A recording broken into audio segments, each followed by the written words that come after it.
તો એ સમાચારમાં વાત કરીએ આપણે ઓલપાડની તો ઓલપાડ 84 તાલુકા સહકારી ખરીદ વેચાણ સંઘની વાર્ષિક સાધારણ સભાનું આયોજન કરવામાં આવ્યું હતું।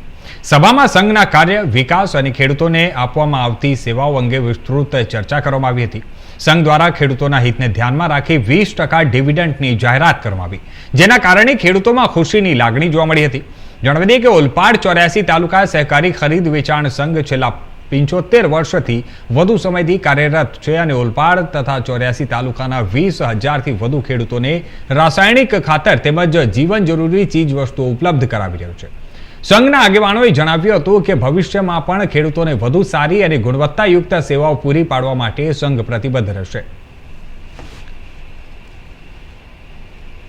જયેશ દેલાલ આજે શ્રી ઓલપાડ 84 ખરીદ વેચાણ સંઘની 76મી વાર્ષિક સાધારણ સભા યોજાઈ હતી। સંઘની સ્થાપના આઝાદી પૂર્વે એ સમયે ખાસ કરીને સિમેન્ટના પતરા અને સિમેન્ટનું જે રેશનિંગ હતું, ખેડૂતોને તે સમયે પૂરતા પ્રમાણમાં આ સિમેન્ટ મળતી ન હતી। એના અનુસંધાનમાં સ્વર્ગસ્થ પ્રમોદભાઈ કનૈયા દેસાઈ આ સંઘની સ્થાપના થયેલી અને 75 વર્ષમાં ખૂબ જ સફળતાથી આ સંઘે ખેડૂતોની સેવા કરી છે।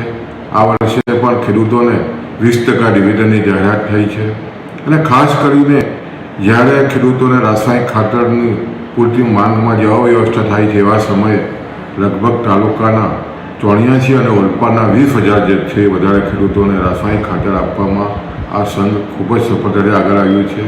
આજે તમામ એજન્ડાના કામો પૂરા થયા છે અને આવનારા દિવસોમાં પણ ખેડૂતોને રાસાયણિક ખાતર પૂરતા પ્રમાણમાં મળે, જીવન જરૂરિયાતની ચીજ વસ્તુ મળે એ દિશાના પ્રયત્ન આ સંઘ।